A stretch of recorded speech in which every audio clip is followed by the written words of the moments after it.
পড়তে পারে পশ্চিমবঙ্গে? বিহার ভোটের উপরে প্রভাব নিশ্চয়ই পশ্চিমবাংলায় পড়বে। মানুষের মধ্যে একটা আবেগ বাড়বে কি না এই সরকার, পশ্চিমবাংলা সরকারকে, মমতা ব্যানার্জি অত্যাচার থেকে আমরা হয়তো মুক্তি পাব।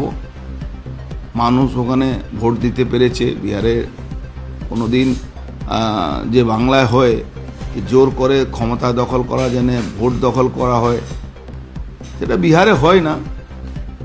এই আবেগে বিজেপি কর্মীদের মধ্যে একটা সাহস বাড়বে।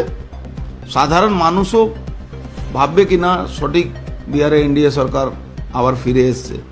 মানে স্টেবিলিটি, একটা সরকার, স্টেবল সরকার বিহারে হয়েছে, যাতে বিহার ডেভেলপ হয়েছে। বহু ছেলে মেয়েরা আজকে পরিযায়ী শ্রমিক যারা সোকল বলা যায় বাংলায়, আপনি চলে যাবেন বিহারে, 90% পরিযায়ী শ্রমিক পশ্চিমবাংলা থেকে বিহারে গিয়ে কাজ করে। এইগুলো একটা ইফেক্ট তো নিশ্চয়ই বাংলায় পড়বে। পাশাপাশি আপনি যেটা বলছিলেন যে যারা আপনাদের দলীয় কর্মী, তাদের কি বলবেন এই ভোট দেখার পর? দলীয় কর্মীদের মধ্যে একটা ফেথ বাড়বে, আবেগ বাড়বে কি না আমাদের আরও খাটতে হবে, আমরা মানুষকে ভোট যদি করাতে পারি, বুথে বসতে পারি, মানুষ বিজেপি জিতবে। আপনি যেটা বলছেন যে এই মানে ভোটের একটা দিন যে মার খাওয়ার কথা বলছেন, কর্মীদের একদম বুথকে আগলে রাখার কথা বলছেন, সেটা কীভাবে? দেখুন, ভোটে একদিন যদি বিজেপি কর্মীরা মার খায় তাহলে 5 বছর মার খেতে হবে না। এইটা বিজেপি কর্মীদেরকে শিখতে হবে, ফিল করতে হবে, বুঝতে হবে, এই জায়গা পৌঁছতে হবে। একদিন মার খাবো তো 5 বছর ভালো থাকবো, একদিন মার খাবো না 5 বছর আবার কষ্ট হবে।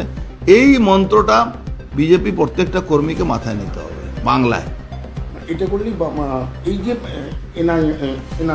স্যার যেটা হচ্ছে এসআইআর, এটার কতটা প্রভাব পড়তে পারে? দেখি বাংলা এসআইআর এর প্রভাব পড়বে, কেন এখানে ব্যাপক ভুয়া ভোটার, এমএলএর বাবা মা 10 বছর আগে মারা গেছে।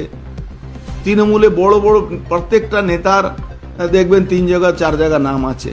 এরকম বাংলা এসআইআর অনেক ব্যাপক প্রভাব পড়বে। মানে বিহারে তো প্রথম এসআইআর হলো। বিহারে আমার মনে হচ্ছে না, সে বিহারে একটাই হয়েছে, ভোট পার্সেন্টেজ বেড়েছে, বেঁচে থাকা মানুষ ভোটগুলো দিয়েছেন।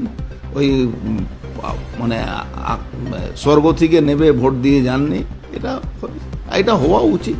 দেখুন, বাংলায় তো এসআইআর অনেক আগে শুরু হয়ে গেছে। 1 নেশন 1 রাশন কার্ডের মধ্যে 1 কোটি রাশন কার্ড বাদ হয়েছিল। যে রাশনটা খাচ্ছিল মমতা ব্যানার্জি ভাইপো আর বালু মল্লিকরা মিলে 1 কোটি লোকের রাশনটা বিক্রি করে দিত, সেটা অনেক বাদ হয়েছে। একটা আবেগ নিশ্চিতভাবে বাড়বে। পশ্চিমবাংলা এসআইআরে অনেক ভালো রেজাল্ট আসবে। একটা প্রশ্ন যেটা বলছে, নীতিশ কুমার যেটা ঘোষণা করেছিল মহিলাদের জন্য 10,000 টাকা, সেখানে দেখা গেছে এবার বিহারের ভোটে প্রচুর মহিলা ভোট দিতে গিয়েছে। এর কি কোনো প্রভাব পড়েছে 10,000 টাকা? 10,000 ব্যাপারটা নেয়, মহিলাদের মেন ব্যাপার হয়েছে ওখানে মদ বন্ধ করে না।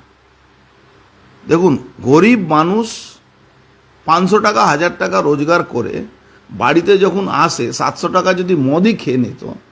এখন তো মদ তো আপনি ধরুন ইললিগাল কেউ মদ যদি কিনতে যায় তো ভয় থাকে, পুলিশ ধরবে, ধরলে এনডিপিএস মতন যেরকম এখানে এনডিপিএস কেস হয়, ওখানে মদ ধরা পড়লে এনডিপিএস কেস, তাহলে বেল হবে না।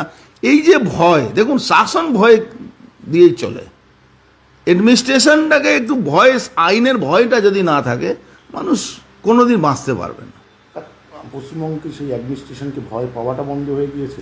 পশ্চিমবঙ্গে অ্যাডমিনিস্ট্রেশন কেউ ভয় পায় না, অ্যাডমিনিস্ট্রেশনকে কেউ ভয় পায় না। এখানে পুলিশ মানে দালাল। পুলিশকে টাকা দিলে পুলিশ আপনার বাড়িতে চাকারে কাজ করবে। মানে এদের টাকার লোভ অত বেড়ে গেছে, ভাবছে যা আছে তুলে নাও।